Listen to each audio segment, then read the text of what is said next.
Hey, what's up? In this After Effects tutorial, we'll be creating this Synthwave inspired grid in After Effects. If you want to know how I did this Outrun sun with ripple wave effect, you can check out my previous two videos. Alright, so let's start with creating a solid. And then let's just call this solid grid 1.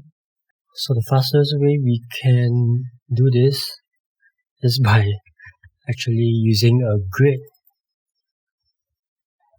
So it's a very simple grid. If you adjust the width slider using the width slider, you can get a very simple square.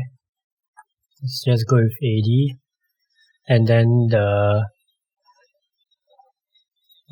border is like the width, the size of the line itself,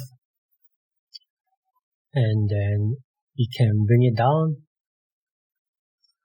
So let me bring it above my sun. So I'm gonna use it to sit along the waves here. So I have my existing wave. I'm gonna copy the transform settings. Just open it up here. Actually, you don't need to open it up. And then go into my grid 1 and paste it in and see how it looks like.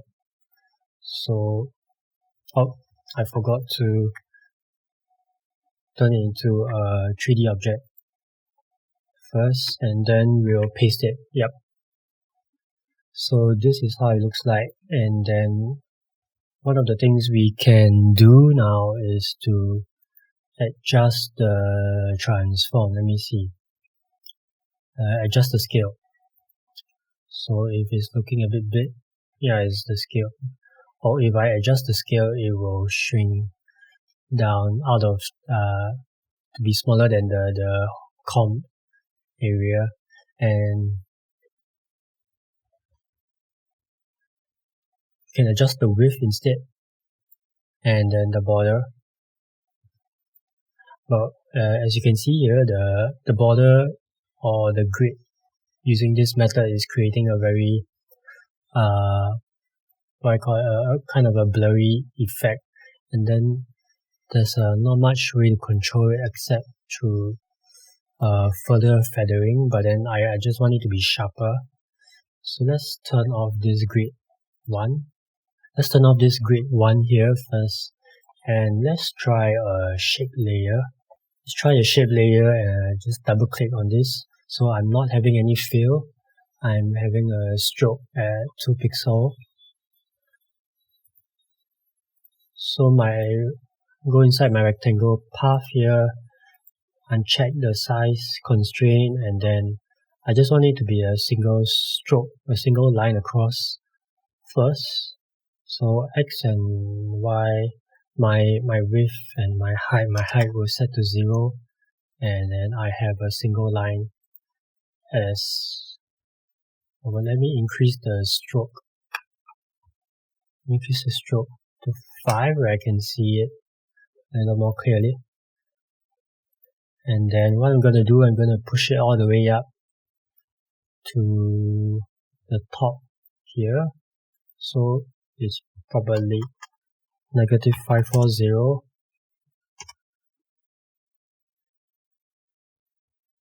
Then I'm gonna add a repeater. Here. So make sure the repeater is within the rectangle. And then under my repeater transform, I'm gonna put 0, and for now let's do 40, and then you'll see how it looks like later. You can always adjust it later. Increase the copies till we fill up the whole.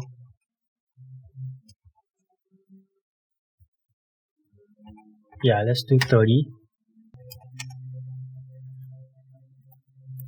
So this is our what's they called, horizontal lines, and we'll create another rectangle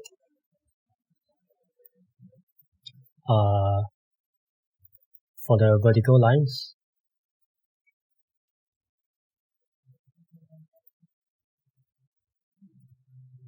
So the same thing, go into the rectangle part. This time we'll size it up as 0 and 180 is right in the center. It's right in the center. So position this all the way to the left.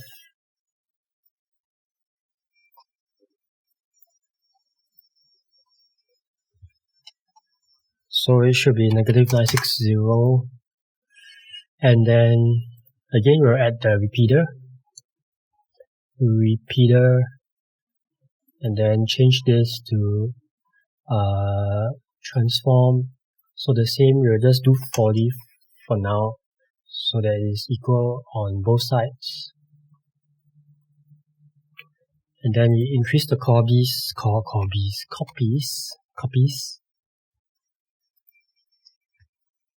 How many do we need? Yeah, 50 should be fine. Okay, and we have our base here set up. Let's rename this grid 2. And if we change this to a 3D object and we copy this, we will get a slightly unexpected result. And I found out that it is because of not everything is because of the anchor point. Let's undo this and let's copy the scale and the position first. And then what else? The rotation as well, X rotation. So if you're doing this for the first time and then you didn't follow along for the previous 2 tutorials, this basically is on a negative 90 X rotation, and then I scale it up and then move it down on the Y-axis and then push it back in the Z-axis. So you can adjust it according to how you want it. So over here we have, when we look at it this way, the grids look thicker on the vertical line. So let's go and change it up. Yeah, because of the perspective and how we look at this is looking this way. So let's go to our rectangle 2.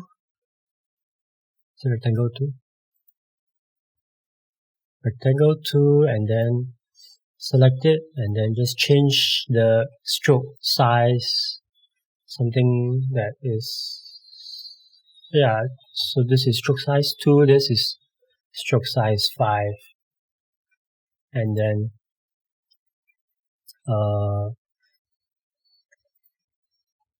let's go back. Okay, what we'll do, then we're gonna wanna animate this as well. So let me open back my previous grid. To animate this, we wanna move it. I'm now on the grid. So we have the anchor of the grid, X and Y. So all I need to do is to animate, keyframe the anchor. Keyframe the anchor. Let's go to 3 seconds, and we'll loop this later. My comp is on a 12-second comp, so it will loop nicely. So okay, my width is 26. Let's give it a nice number, like a 30. And if you think that It doesn't look very square here, right? Let's go, we can change to width and height slider and then adjust it manually for it to look a bit more square, even out. So this 30 and 60 height. Yeah, so I'm gonna keyframe my height. So X and Y is the height here, so just gonna plus 60, which you can do something like this, and then 600, you get 600. And then we'll loop this, loop, out, bracket, semicolon. Then let's go back and then take a look at this. Okay, let's solo this. Solo my grid 1. Turn my background on so that I don't have to load other stuff along with it. So this is how it looks. Just moving it along the anchor. So how are we gonna do the same for our grid 2? Let's close this out. Turn our grid 2 on. In fact, we'll solo our grid 2. Let me double tap U. So I'm gonna go to my position. Is this the one? No. Rectangle 1. I'm gonna go to rectangle 1 and then keyframe my position. Yeah. At 30, what's my position difference? 40. So I'm gonna keyframe 40 position. Okay, that means let's set the keyframe here. Rectangle path position at -540. Let's jump to 3 seconds down the time frame, and then 40 pixels down, and then the same thing. Let's copy this expression, bring in our loop expression, and then we should be able to see it move towards us. Come on. It's taking a while to load because there's probably a lot more lines here that they need to render. So let's go back. Click on this, and you can roughly see how big this thing is. Let's go to the rectangle repeated copies 50. See if we can decrease it to 40.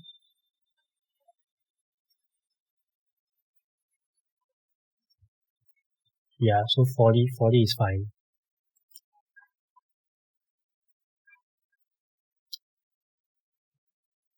And then for the other one, copies here, 30. I think 30 is the max that we can go. So if you really want to optimize it, I guess you can move the whole lines to the center. Something like this. Something like this.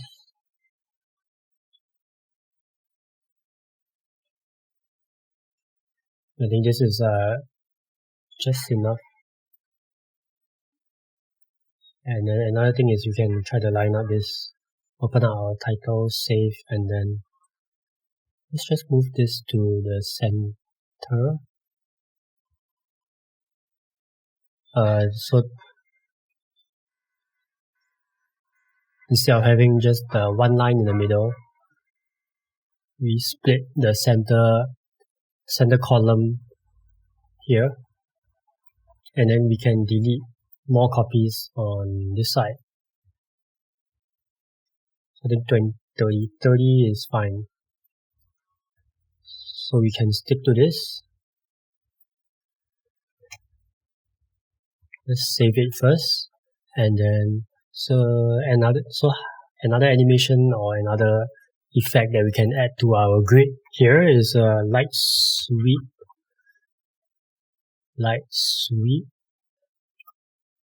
CC light sweep, and then there you go. I'm just kidding. So the light sweep here, that's our point. Click on the light sweep. So this is I don't know what you call it. Yeah, it's like a light sweep. So let's go and change the angle of our sweep to 90 degrees. Our width, I'd like to go for a very smaller width with a higher intensity. And then you can play around with the rest. H thickness, H intensity.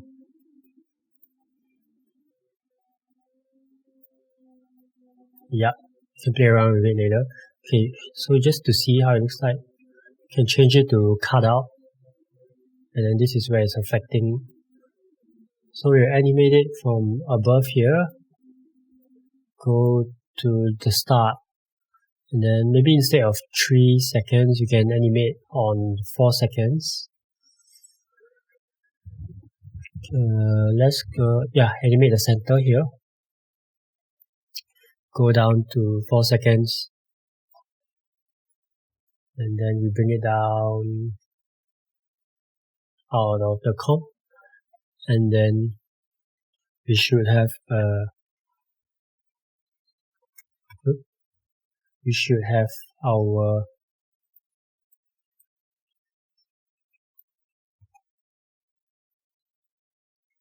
grid,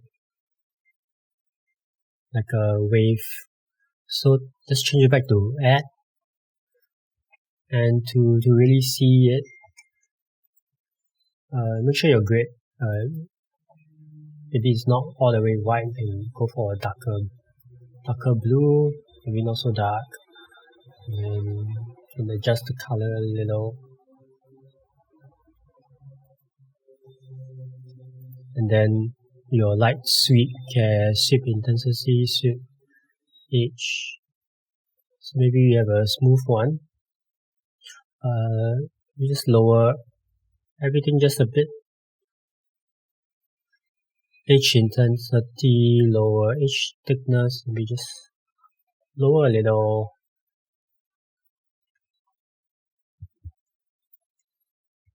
And then we can preview it. And meanwhile, you can play some synthwave music for yourself and get into the vibes of just experimenting and playing around with the settings and waiting for it to load. Yep, so this is how it kind of looks like. So there are two animations going at two different speeds, so you get a variation here and there throughout the 12-second loop. But yeah, so you can apply the same light sweep to this grid. Let's just put it on, see how it looks like. Kind of the same, right?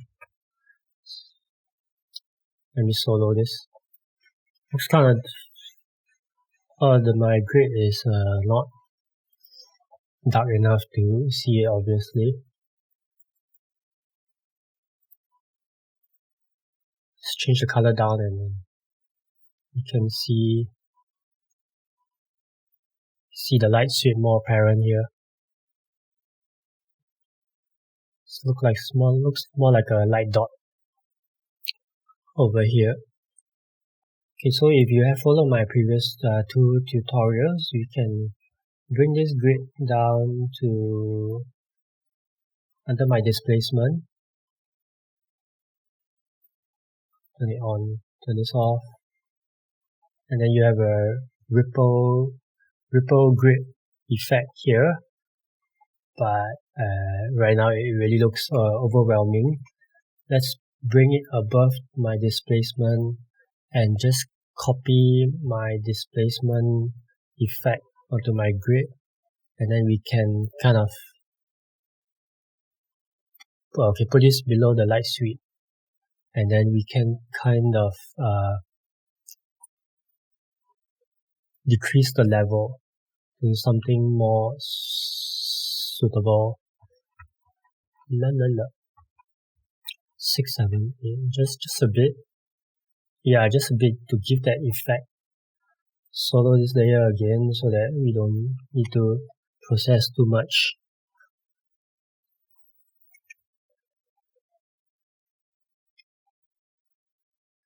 And because there's too much happening at the back, at the back of the horizon, at the further away areas, let's try to use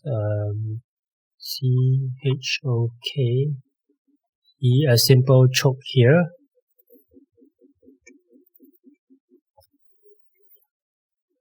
A simple choke. Let's put it above or below, above the light sweep, and then just put a little bit.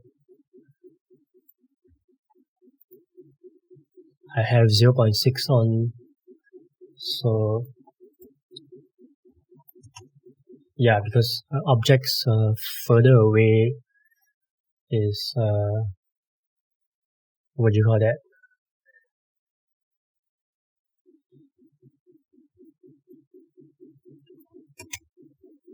And then we have our light sweep coming in here. If you want to give it a blur effect, you can also let's look at maybe a blur, because things on the waves usually don't look that clear unless you have really still waters.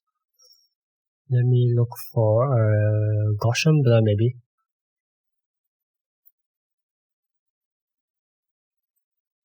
Put it above the light sweep as well, because I want the light sweep to be more apparent. So open up the Gaussian blur.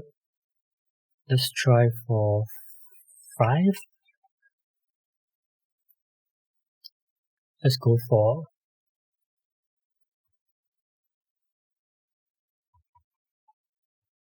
6. And I find that the horizontal lines are blurry enough. Let's just try to do it on the vertical lines. Doesn't seem to change much. 12.5. Let's see how it looks like. Very soft and wavy. So it's the same. It's the same thing. Maybe the horizontal displacement, let's give it a bit more. And all these settings really depends on how much your ripple comp here. Remember your ripple comp, how much adjustment or what type of adjustments you actually created here. Whether you give it a high contrast, high brightness, and what's the scale and height of this. So going back here, what kind of settings you will actually change when you create your ripple effects, and how you have to adjust to whatever ripple effects you created here. And then in this case is the displacement that I want, or the displacement that I have to use or prefer to use is very small. If I go like say 38, then things will be much more turbulent. Yeah. Let's bring things down and then render it all together and see what we have created. Together with our Outrun, we will run this place together. The next step, I will show you how to create a looping cloud fog effect, where we can add to this Outrun whatever we created here again. and then see how you can stack more effects on. So you can get my project files. I will downsave a few copies in Google Drive and just put your email. Thanks for joining me in this After Effects tutorial.